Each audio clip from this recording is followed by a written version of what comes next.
नमस्कार साथियों, स्वागत है आपका अपनी कोचिंग विधि जुडिशियल एकेडमी में। And in this lecture we are going to discuss section number 397 CrPC, very important topic regarding revision. And now it has become section number 438 of the BNSS. तो क्या कोई चेंज है? Concept के level पर बिल्कुल कोई change नहीं है। ड्राफ्टिंग के लेवल पर एक चेंज है। क्लॉज 1 में सीआरपीसी में था released on bail or on his own bond, तो they have used the word bail or on his own bond। BNSS में बेल की जगह अब कर दिया है इन्होंने बेल बॉन्ड। तो ये ड्राफ्टिंग से रिलेटेड चेंज है, कोई कॉन्सेप्ट के लेवल पर कोई चेंज नहीं है, राइट। इसमें अगर आप ये पढ़ लेंगे, सेक्शन 2B में बेल की डेफिनेशन है और सेक्शन 2D में बेल बॉन्ड की डेफिनेशन। आई होप आपने अच्छे तरीके से पढ़ लिया होगा। बेल के मीनिंग में क्या जाता है? रिलीज।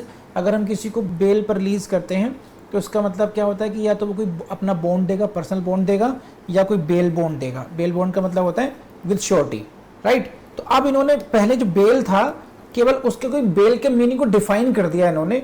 तो बेल की जगह नेसेसरली अब हो गया था कि ऑन बॉन्ड तो रहेगा जैसे पहले था, अब आ गया है साथ में इन्होंने ऐड कर दिया है बेल बॉन्ड। तो बेल के मीनिंग को की डेफिनेशन देने की वजह से अब उन्होंने ड्राफ्टिंग से रिलेटेड चेंज कर दिया है। मीनिंग के लेवल पर कहीं कोई चेंज नहीं है, कॉन्सेप्ट के लेवल पर कोई चेंज नहीं है। 397 में आप केवल इन चेंजेस को ध्यान रखना, क्योंकि प्रीलिम्स में आ सकते हैं ये, राइट। और एक उन्होंने एक्सप्लेनेशन में है, वहां पर भी क्या सेक्शन से रिलेटेड है।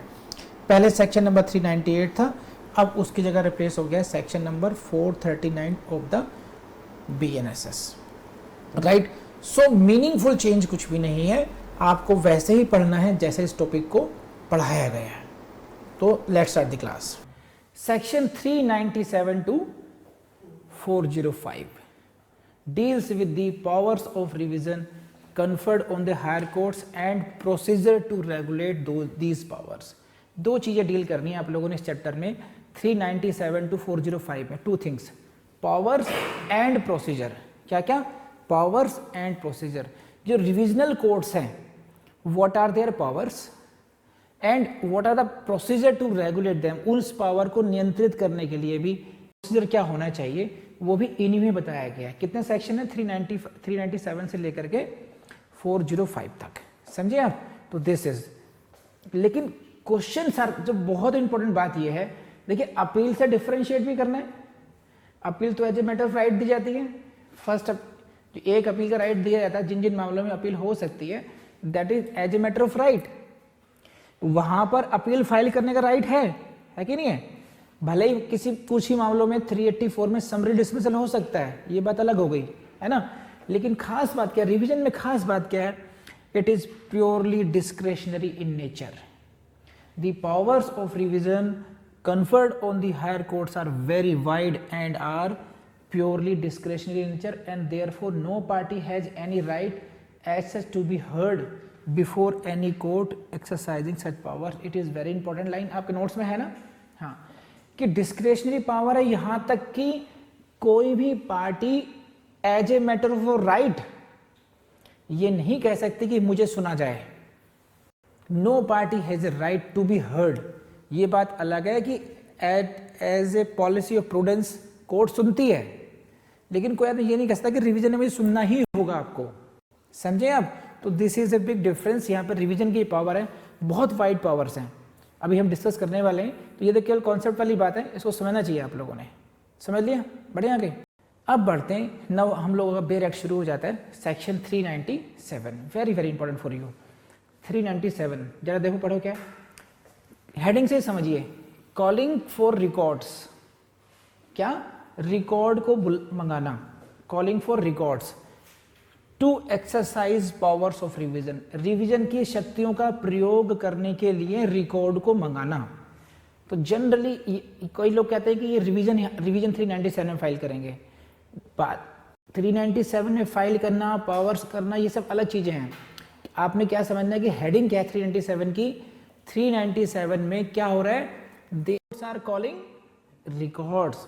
हेडिंग, तो हेडिंग से क्वेश्चन आएगा। This is for calling for the records. Why they are calling? To exercise powers of revision. सही है। अब आगे पढ़ते हैं क्या है। द हाई कोर्ट और एनी सेशन जज, the very first prelims question will be from here itself. The very first prelims question will be from here, the high court or any session judge. आई बात समझ में नहीं? दो हो गए अभी। तो कौन कौन सी कोर्ट्स मेंशन है यहाँ पर? हाई कोर्ट और एनी सेशन जज। तो these are revisional courts.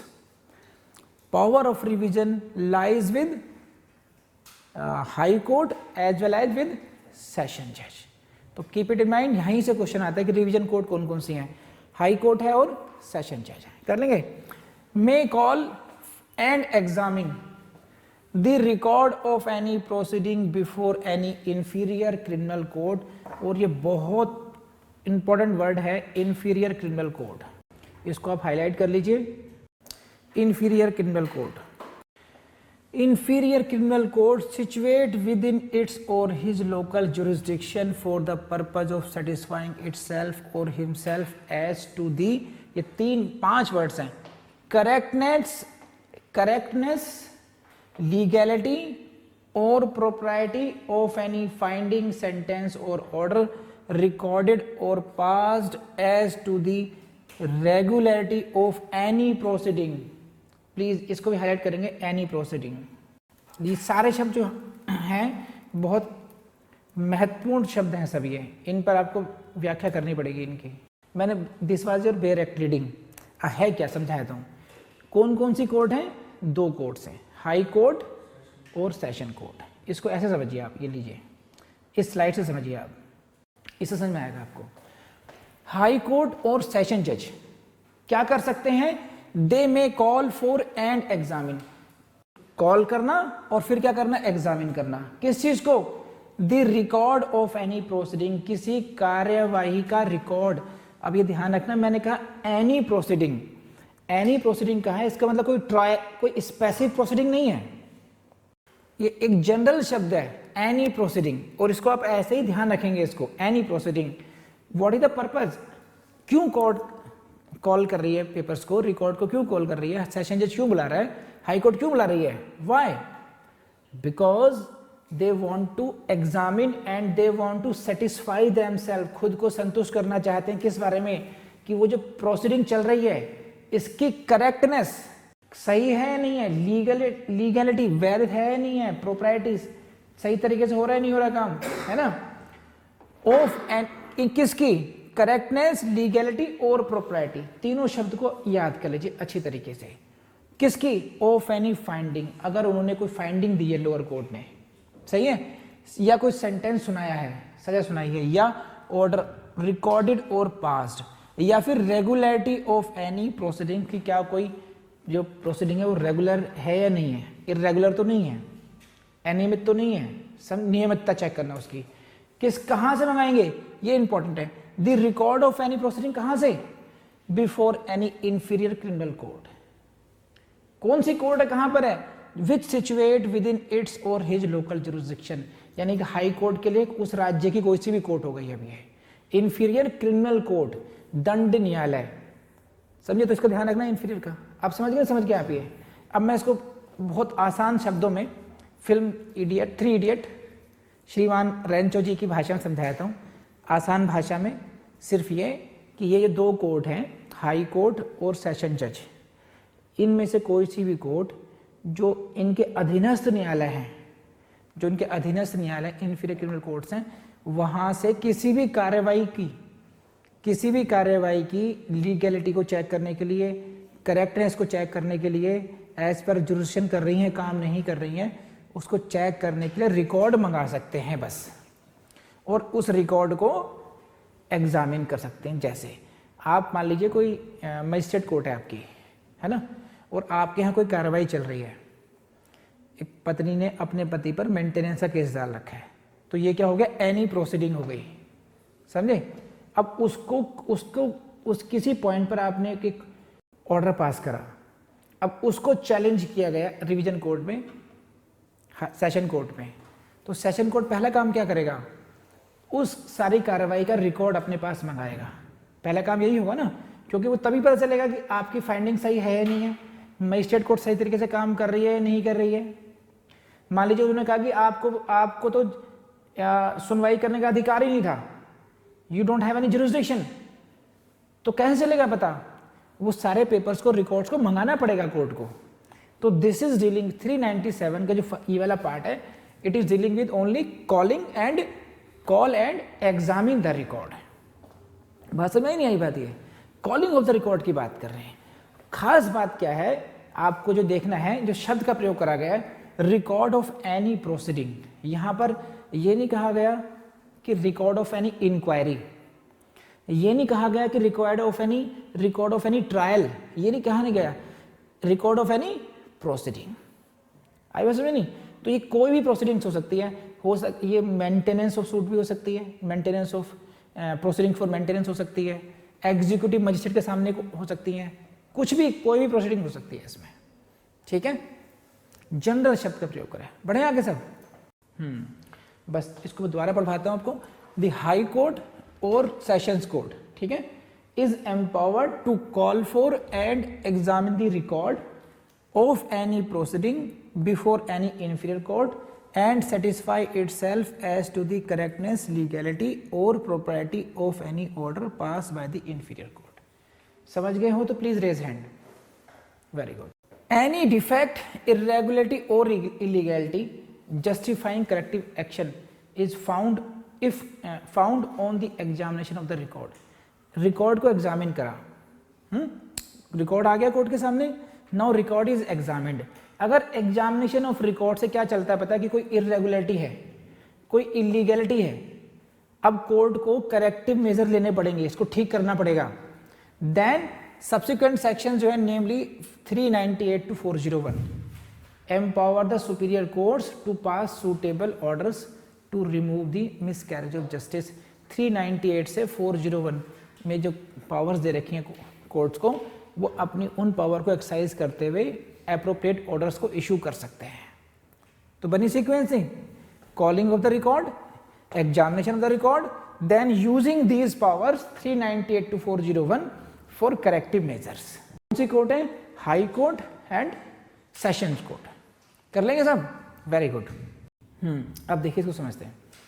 The object of revisional jurisdiction is to confer upon superior criminal courts a kind of paternal और सुपरवाइजरी जुरिस्डिक्शन। इसी लाइन से क्वेश्चन आता है, इसी लाइन से प्रीलिम से क्वेश्चन आता है। किस प्रकार का जुरिस्डिक्शन है ये? सुपरवाइजरी जुरिस्डिक्शन है। जो रिविजनल जुरिस्डिक्शन है वो किस प्रकार का है? Supervisory jurisdiction. जो लोअर कोर्ट्स हैं वो अपने कार्य क्षेत्र से बाहर ना जाएं, उनको हमेशा पता होना चाहिए। देखिए होगा क्या, उनको पता है कि भाई अपील के राइट तो रेस्ट्रिक्टेड है, हम कुछ भी करें होगा नहीं होगा, ऊपर जाएंगे तो कौन से सेक्शन में जाएंगे फिर ये? अगर ये प्रोविजन ना हो तो एक बार को जो लोअर कोर्ट्स हैं वो अपनी मर्जी में चला सकती हैं। अब उनको पता है कि भैया रिवीजन में रिविजनल कोर्ट्स तुरंत एक्शन ले सकती हैं, करेक्टिव मेजर्स ले सकती हैं, तो इसको इसलिए कहते हैं सुपरवाइजरी जुरिस्डिक्शन। इसका इस लाइन को अपना अंडरलाइन कीजिए, लिख लीजिए, यहां से प्रीलिम से क्वेश्चन मिलेंगे आपको कि जो रिविजनल जुरिस्डिक्शन है is a kind of paternal और सुपरवाइजरी जुरिस्डिक्शन। सही है। अब नेक्स्ट जिसकी मैं बात कर रहा था पीछे कि proceeding is a very wide term and would include any judicial proceeding taken before any inferior criminal court. कोई सी भी प्रोसीडिंग्स हो, न्यायिक प्रक्रिया होनी चाहिए बस, एनी जुडिशियल प्रोसीडिंग कर लेंगे, भले ही वो किसी अपराध से संबंधित ना हो।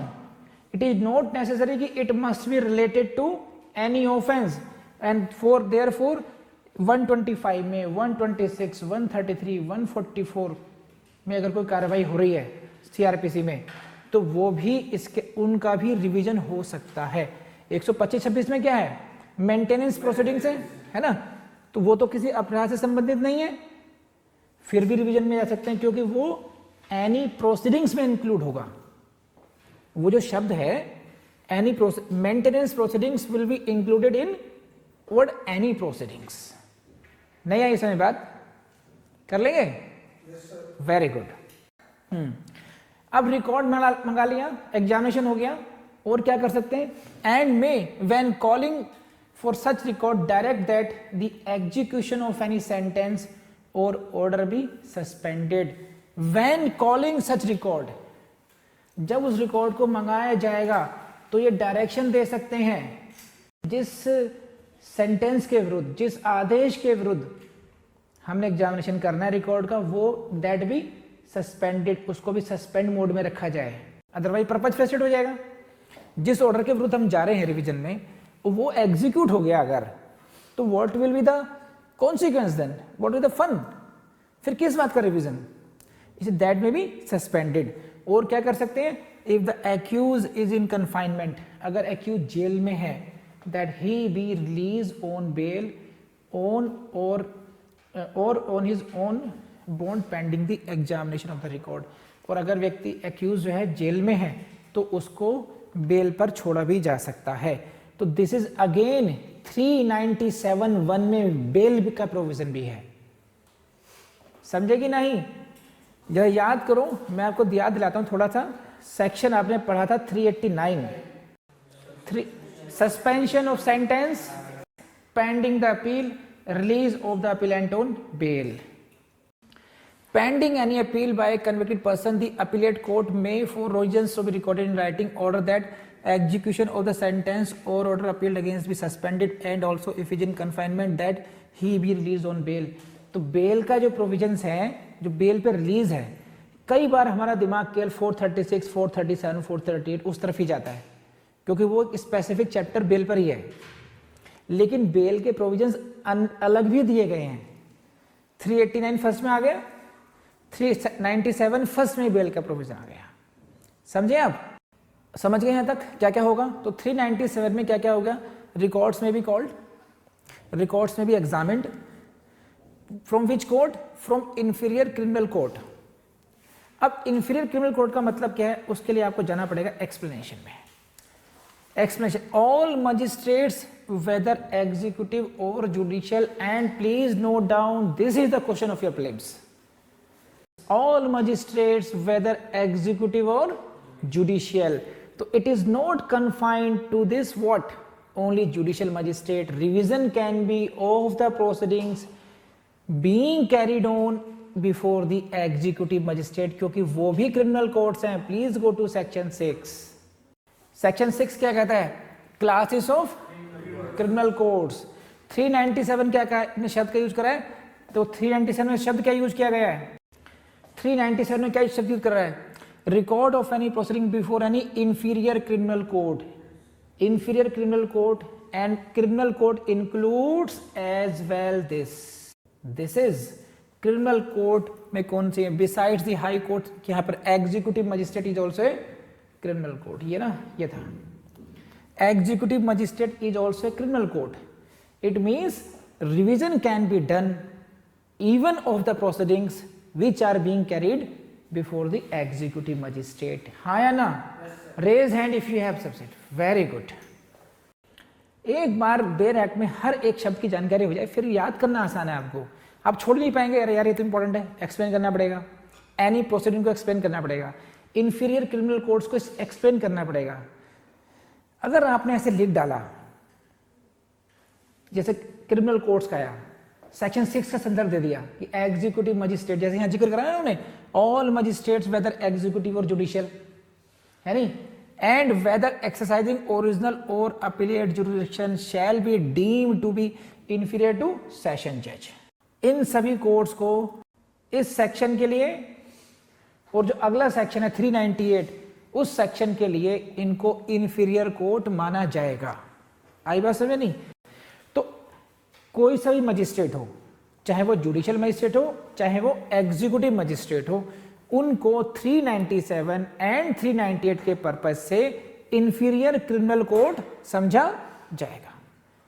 कर लेंगे नहीं कर लेंगे आप लोग? यहाँ पे देखो, एग्जीक्यूटिव कह रहे ऑल मजिस्ट्रेट, ये लाइन पढ़िए लाल रंग में, ऑल, ये आपके बैरक में भी दिया गया है एक्सप्लेनेशन में। 397 का जो एक्सप्लेनेशन है उसमें बात कही गई है, क्या करे, ऑल मजिस्ट्रेट्स वेदर एग्जीक्यूटिव और जुडिशियल, चाहे वो कार्यपालक मजिस्ट्रेट हो या वो न्यायिक मजिस्ट्रेट हो, उन सभी को सेशन जज का के लिए से इंफीरियर समझा जाएगा। सही है? किसके लिए? टू पर्पजेस के लिए, 397 के लिए और 398 के पर्पस के लिए। सही है। अब यहाँ इन्फीरियर का मतलब क्या है? देखिए ये शब्द का उन्होंने प्रयोग करा है, that is the inferior. Inferior से लगता है कोई स्टिग्मा टाइप है, इन्फीरियर नीच अदालत है ना, लेकिन इसका जो सही शब्द नहीं है ये। इन्फीरियर का मतलब है कि ऐसी कोर्ट जिसकी अपील वहां तक जाएगी, उस पर जाती हो। देखिए पढ़वाया था आपको यहाँ पर, the word inferior in relation to court in section 397 does not carry with any stigma or suggestion that court is under administrative orders of the superior court. इसका मतलब ये नहीं है कि ये जो कोर्ट है उसके एडमिनिस्ट्रेटिव कंट्रोल में होंगी। इसका मतलब यह है कि वो जुडिशियली इन्फीरियर है। इन्फीरियर क्रिमिनल कोर्ट्स का मतलब है यहाँ judicially inferior to the high court or court of session. A court is inferior to another court when an appeal lies from the former to the latter. जब एक court से appeal उस court में जाएगी तो ये माना जाएगा कि जो जिस कोर्ट में अपील जा रही है उसके ये अधीनस्थ हो गई अब ये। तो जुडिशियली इन्फीरियर का मतलब है अपील से। अगर इस मेरी कोर्ट से आपकी कोर्ट में अपील जाएगी तो फिर ये कहा जाएगा कि आपकी कोर्ट के संदर्भ में मेरी कोर्ट इन्फीरियर है, क्योंकि मेरी कोर्ट से अपील आपकी कोर्ट में जाती है। Judicially inferior, it is not administratively उसमें लोअर उसमें आना। एडमिनिस्ट्रेशन देखिए जैसे क्यों समझिए, additional district magistrate, additional district magistrate क्या हुआ? एक एग्जीक्यूटिव मजिस्ट्रेट हुआ, उस पर एडमिनिस्ट्रेटिव कंट्रोल किसका होगा? गवर्नमेंट का होगा, गवर्नमेंट ऑफ दैट स्टेट। जैसे मान लीजिए गाजियाबाद है या हिमाचल प्रदेश का कोई जिले का नाम बताओ, मंडी, हिमाचल प्रदेश का जिला हुआ मंडी, वहाँ पर एक डिस्ट्रिक्ट मजिस्ट्रेट होंगे, फिर वहाँ पर एसडीएम होगा, एडिशनल डिस्ट्रिक्ट मजिस्ट्रेट होगा। उन पर कंट्रोल किसका होगा? वहाँ का जो चीफ मिनिस्टर है और जो वहाँ का जो होम सेक्रेटरी हुए, है कि नहीं है? तो क्या हुआ? सरकार का नियंत्रण होगा उन पर सारा। जो एडमिनिस्ट्रेटिव कंट्रोल होगा वो वहाँ की सरकार का होगा, सेशन जज का नहीं होगा। समझ रहे मत? लेकिन अगर एग्जीक्यूटिव मजिस्ट्रेट के सामने कोई कार्रवाई चल रही है, any proceeding is be carried out, और उसमें कुछ इरेगुलरिटी है, कोई इलीगैलिटी है, तो उसकी अपील कहाँ जाती है? सेशन कोर्ट में जाती है। तो for the purpose of 397 even the court of ADM will be considered inferior to session court. आई बात समझ में नहीं? सेशन कोर्ट के एडमिनिस्ट्रेटिव कंट्रोल में नहीं है एडीएम, लेकिन तब भी जुडिशियली इंफीरियर है वो उसमें। तो जो उचित शब्द है वो है जुडिशियली इंफीरियर। मुझे लगता है आप समझ में आ गया होगा आपको, सही है ना? सो दिस सेशन जज is therefore inferior to high court. समझ गए आप? क्योंकि सेशन कोर्ट से अपील कहाँ जाती है? हाई कोर्ट को, है कि नहीं? ये लाइन समझे नहीं? सेशन जज is therefore inferior to high court. Why? क्योंकि सेशन जज से अपील जाती है हाई कोर्ट को, एंड असिस्टेंट सेशन जज या सीजेएम से अपील जाती है सेशन जज को। तो सेशन जज से इंफीरियर कौन सी कोर्ट हो गई? ये कोर्ट हो गई है। बात समझ नहीं आई आपको? ये कर लेंगे अब? चलिए बढ़िया। अब देखिए इसमें एक खास बात है, एक्सप्लेनेशन जरा दोबारा पढ़ो आप। एक इंटरेस्टिंग बात है जो आप लोगों ने कैच नहीं करा होगा। ऑल मजिस्ट्रेट्स वेदर एग्जीक्यूटिव और judicial magistrate are inferior to session जज। हाई कोर्ट का नाम मिसिंग है इसमें। हाई कोर्ट के इंफीरियर कौन कौन सी कोर्ट होंगी ये नहीं दिया गया, दिए ही नहीं है इन्होंने। हाई कोर्ट के बारे में कहा ही नहीं इन्होंने कुछ भी, जबकि हाई कोर्ट एक रिविजनल कोर्ट है ना? 397 के शुरू पढ़ा ना हम लोगों ने, दिखाऊं दोबारा? हाई कोर्ट और एनी सेशन जज, इंफीरियर कोर्ट का संबंध सेशन जज से दिखा दिया। भाई हाई कोर्ट की इंफीरियर कोर्ट कौन सी होंगी ये क्यों नहीं बताया इन्होंने? Reason lies in the fact article 227, क्योंकि आर्टिकल 227 के अंतर्गत 227 आर्टिकल है संविधान का, उसके अनुसार हाई कोर्ट का जितनी भी लोअर कोर्ट्स हैं उन सब पर सुपरवाइजरी जुरिस्डिक्शन ऑलरेडी है। तो इन्होंने जरूरत नहीं समझा कि इस एक्सप्लेनेशन में फिर दोबारा से हाई कोर्ट को समझाया जाए। समझ रहे हैं आप? क्योंकि संविधान में सेशन जज के बारे में कुछ नहीं कह रखा है इस संदर्भ में। जो सुपरवाइजरी पावर है that lies with high court under article 227।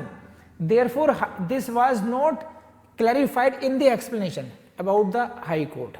They explained only the position of Session Court. नहीं आई समझ बात? तो हाई कोर्ट का नाम मिसिंग है, सेशन कोर्ट का नाम है एक्सप्लेनेशन में। क्यों समझा रहा हूं?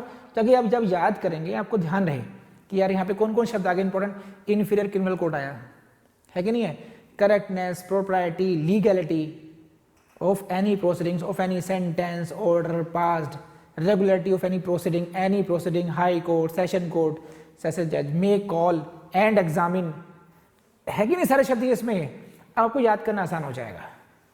ठीक है, एक्सप्लेनेशन में क्या आएगा, किसको दिखाया है, एनी मजिस्ट्रेट, वेदर जुडिशियल और एग्जीक्यूटिव मजिस्ट्रेट, किसके इन्फीरियर माने जाएंगे, सेशन जज के इन्फीरियर माने जाएंगे, किस पर्पज से माने जाएंगे, ओनली फॉर 397 एंड 398 के पर्पज से माने जाएंगे। यहाँ पर बात करी गई है, जनरल बात नहीं करी, only for the purpose of 397 and 398 के पर्पज से। हो गया याद, भूल जाएंगे हम, ठीक है, बढ़ते हैं आगे।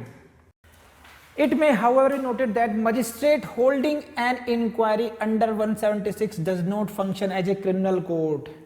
एक बात ध्यान रखना, क्या क्रिमिनल कोर्ट रिवीजन कौन से प्रोसीडिंग से होता है, इंफीरियर क्रिमिनल कोर्ट, ये प्रीलिम्स से क्वेश्चन आया हुआ है। देखिए क्या रिवीजन कौन सी कोर्ट का रिकॉर्ड जाएगा, इंफीरियर क्रिमिनल कोर्ट का, यानी कि क्रिमिनल प्रोसीडिंग्स कोर्ट चल रही होंगी।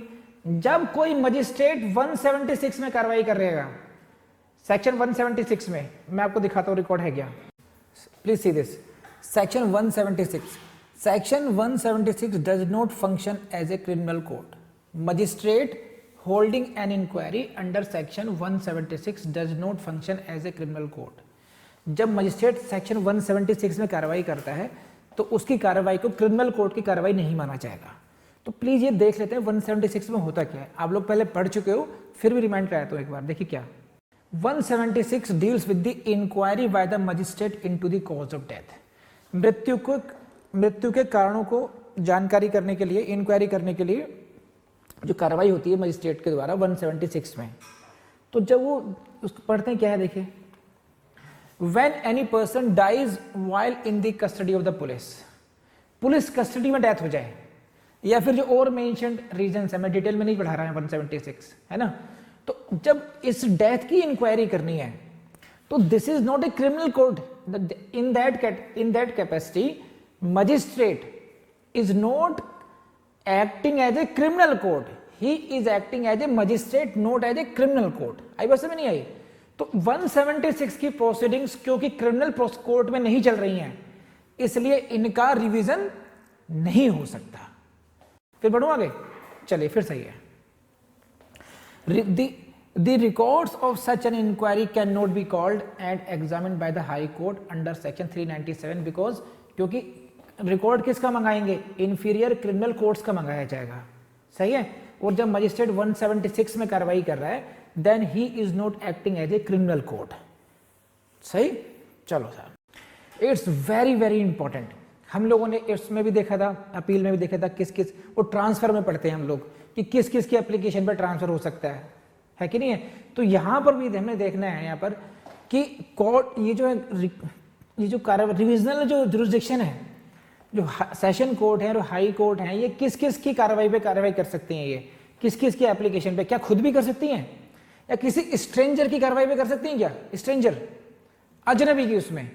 This question is very interesting, please see this.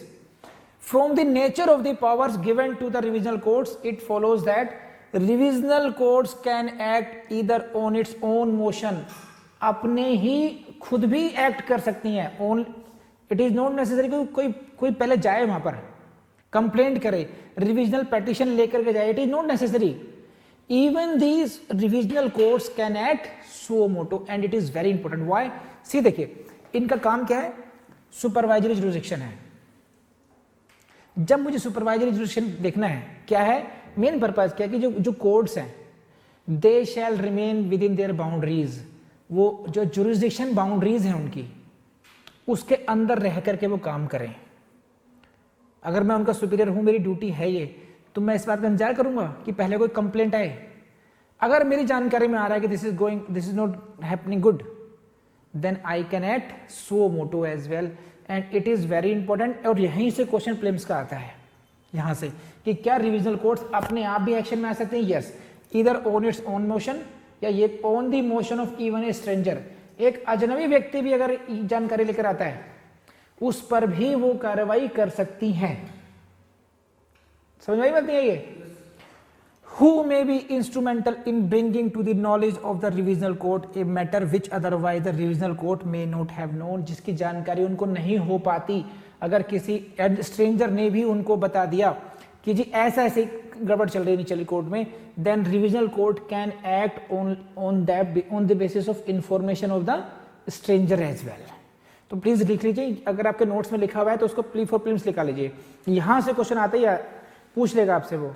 हाँ जी, होता क्या है normally, high court of section takes up the matter at the instance of prosecution और अक्यूज्ड, है कि नहीं है?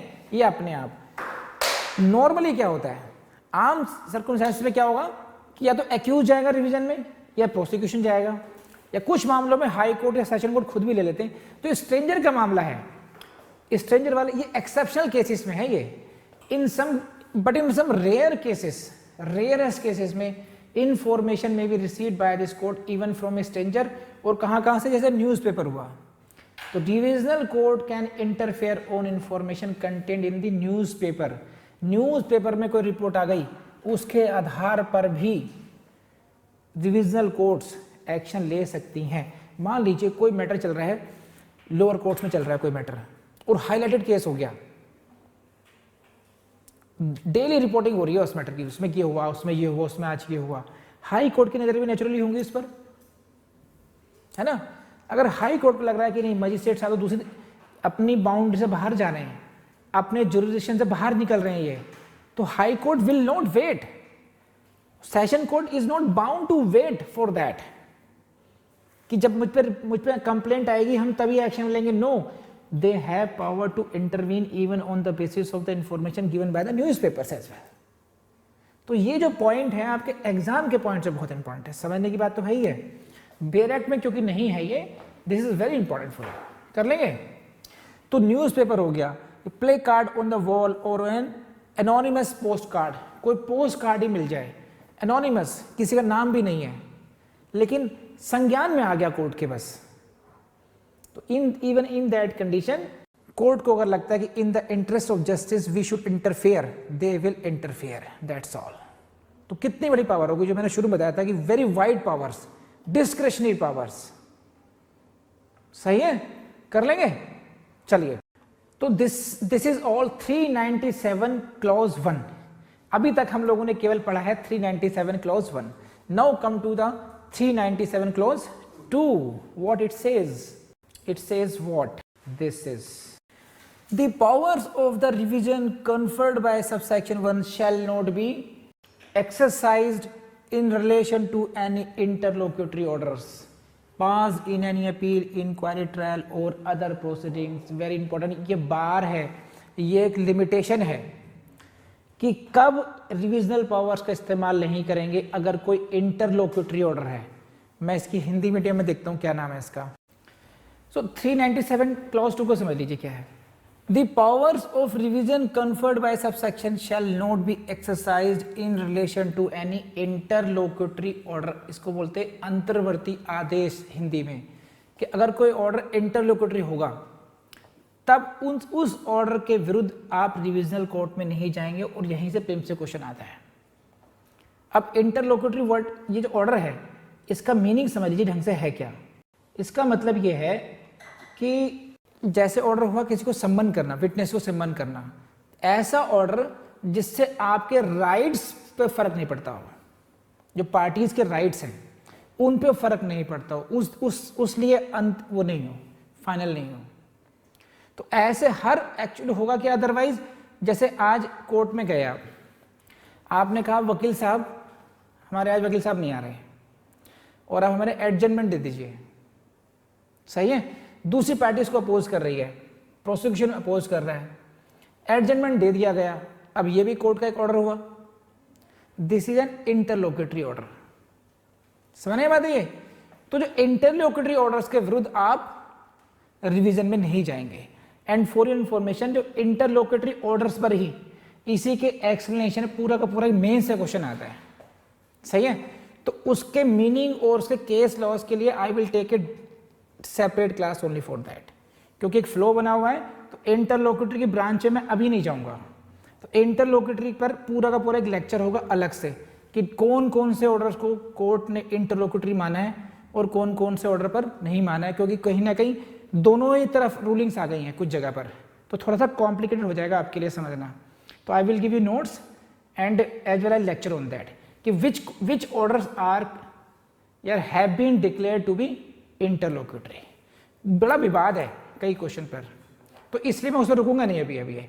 तो आपके लिए फिर एग्जाम के पॉइंट ऑफ व्यू से सिर्फ ये याद करना है कि if some order is interlocutory order there will be no revision against such interlocutory order. कर लेंगे आप? इंटरलोक्यूटरी ऑर्डर के विरुद्ध कोई भी रिवीजन नहीं होगा। तो ये एक लिमिटेशन हो गई रिविजनल कोर्ट्स की कि इंटरलोक्यूटरी ऑर्डर के विरुद्ध आप कोर्ट में नहीं जाएंगे। ये समझिए next clause very very important, बहुत इंटरेस्टिंग क्लॉज है 397 की थर्ड। क्या कहते हैं? If an application under this section has been made by any person either to the high court और सेशन जज, no further application by the same person. Please highlight this, please see this 397 की clause 3 very important, और please highlight this as I said what if an application under this section has been made by any person either to the high court or to the session judge। Revision की जाती है application high court को जाएगी या session जज को जाएगी। No further application by same person shall be entertain by other of them. बात समझ आ रही है? तो यहां पर इसको हाईलाइट कीजिए, पहले समझाता हूं उसको मैं आपको। Same person, no further application by the same person, इसको हाईलाइट कर लीजिए। देखिए once the session judge has passed an order, no second revision to the high court। इसका मतलब क्या है? एक बार आप रिवीजन में चले गए सेशन कोर्ट पे, सेशन कोर्ट ने उस पर फैसला सुना दिया, सही है, आप फिर जाना चाहते हैं हाई कोर्ट में, इट इज नॉट पॉसिबल। इधर you can go to session court और to high court, but you can not say कि I will go to session court then again to, तो no further no second revision petition lies before the high court। once the session judge has passed an order on an application for revision, this order is to be treated as final। उसी order को अंतिम आदेश माना जाएगा, उसके बाद में further high court में नहीं जा सकते आप।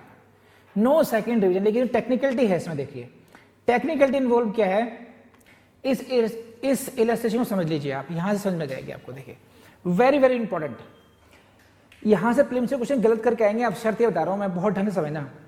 इलस्ट्रेशन है, प्रोसीडिंग चल रही है अंडर सेक्शन 145 एग्जीक्यूटिव मजिस्ट्रेट के सामने, किसके विरुद्ध? एक्स एंड वाई के विरुद्ध, एक्स एंड वाई के बीच में। अब 145 में क्या है उसको भूल जाइए, अगर आता है तो सही आपको, वरना मैं यहां नहीं समझाऊंगा उसको। एक कार्रवाई कहां चल रही है? एग्जीक्यूटिव मजिस्ट्रेट के सामने चल रही है, कौन सेक्शन में?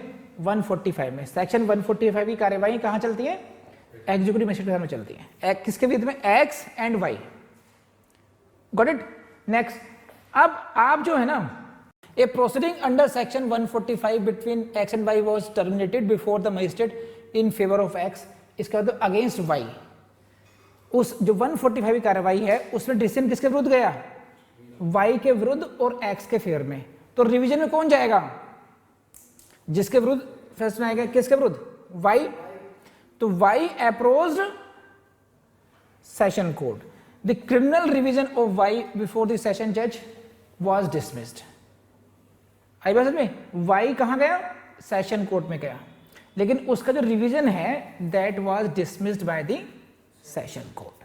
Now as per this 397(3), a criminal revision before the high court at the instance of y shall not be entertained। अगर y चाहे कि मैं यहां से मुकदमा हार गया, आम भाषा में समझे तो पहले मुकदमा कहां हारा? वो मजिस्ट्रेट के सामने हारा, सेशन कोर्ट में क्यों गया? रिवीजन में चला गया वो, क्योंकि उसमें अपील का प्रोविजन नहीं है ना, तो अपील में गया वो, अपील वहां पर सॉरी रिवीजन में गया, रिवीजन में हार गया वो। कहां हारा? सेशन कोर्ट में। अब वो चाहता है कि सेशन कोर्ट से आगे भी चला जाए हाई कोर्ट में, तो no further revision, no further revision. लेकिन अब इसी मामले में देखो, यहां रिवीजन किसने फाइल किया था? वाई ने किया था, है कि नहीं? एक्स ने तो फाइल नहीं किया था।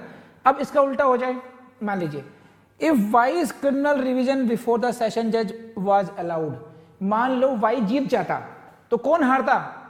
एक्स। तो अब क्या एक्स हाई कोर्ट जा सकता? नहीं जा सकता? एक्स हाई कोर्ट जा सकता है, क्योंकि उसके लिए पहला रिवीजन होगा वो। अब अंतर समझ में आया? सेम पर्सन का मतलब क्या है? Same person can not file 2 revision petitions. Y ने फाइल कर लिया सेशन कोर्ट में, your right is right and fair, लेकिन एक्स ने अभी तक कोई रिवीजन फाइल नहीं किया था। Now X can file revision petition. कितने लोगों समझ में आ गया? Raise hand. बढ़ सकते हो आगे? बहुत टेक्निकल पॉइंट था ये। सेम पर्सन का समझ में आया? सेम पर्सन पे अगर ये इलस्ट्रेशन नहीं समझाता तो नहीं समझ में आता कि सेम पर्सन का मतलब क्या है। तो सेम पर्सन के जो फ्रेज है, इट इज वेरी इंपॉर्टेंट। एक व्यक्ति 2 रिवीजन पिटिशन नहीं ला सकता, बस इतना ध्यान रखिए आप लोग। एक मुकदमे में 2 रिवीजन हो सकते हैं, एक पार्टी ने फिर दूसरी पार्टी ने, ये तो हो सकता है। पहले वाई लाया फिर बाद में एक्स ले आएगा, लेकिन पहले वाई फिर वाई, ये पॉसिबल नहीं है। हो गया? बड़े हिसाब आ गया। साथियों, मुझे पूरी उम्मीद है कि ये टॉपिक आपको अच्छी तरीके से समझ में आ गया होगा। एंड देखिए, ये जो टॉपिक है ये अपने आप में बहुत इंपॉर्टेंट टॉपिक है। इसमें आप बहुत लेंथ में ही पढ़ सकते हैं, बहुत प्रैक्टिकल सेक्शन भी है ये। लेकिन मैं आपसे फिर कहूँगा कि जुडिशरी के एग्ज़ाम के पॉइंट ऑफ व्यू से जितना पढ़ा दिया गया है उसको उतना अच्छा कर लीजिए, रिप्रोड्यूस कर पाएँ बस आप। Are you in a position to reproduce it और नॉट, ये आपने देखना है बस इसके। राइट? कर पाएंगे आप? उतना ही कर लीजिए तो आप जज बनने की पोजीशन में पहुंच जाएंगे, बशर्ते आप इसको 100% अच्छे तरीके से कर लें। और इसी के साथ मैं आपसे कहूँगा कि हमारी जितनी भी प्लेलिस्ट है उन सबको ज़रूर एक्सप्लोर कीजिएगा। हमने अपनी वेबसाइट पर लगभग सारा मटेरियल आपको दे दिया है जो कि जुडिशरी के लिए नेसेसरी है। कुछ क्लासेस अदर टीचर्स ने ली हैं, तो with the passage of time I will provide you my classes as well on those topics as well. Right? कर लेंगे आप लोग ये? ठीक है, थैंक यू वेरी मच।